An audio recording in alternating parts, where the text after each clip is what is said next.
demonstrate the 3 different styles of weights that I have for wide mouth quart jars and how to use the caps. After you have put your ferment in the jar and put your follower, like a cabbage leaf, on the top, you're going to take one of the weights, you're going to put it on top of the cabbage leaf, and you're going to press it down.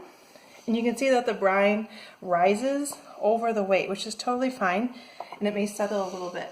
This is one of the weights with a knob. It's easy to pick up, which is my preferred weight. I also have a traditional round weight, and you can use it either this direction or you can flip it over.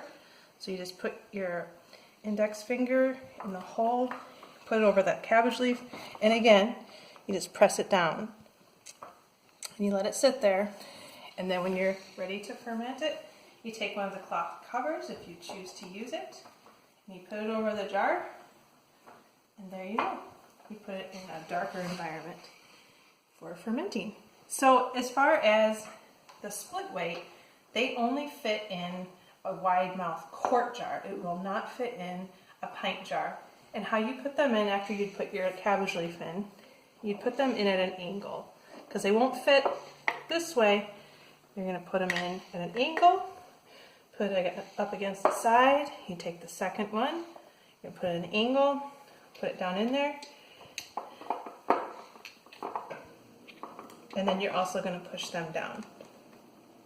And it will go all the way up to the neck of the jar, so it fits in there nice and neat as well. And I'd press it down until I get the brine over the top of the weight, and then I would put the cap over the top. So there you go. That's different ways of using the weights.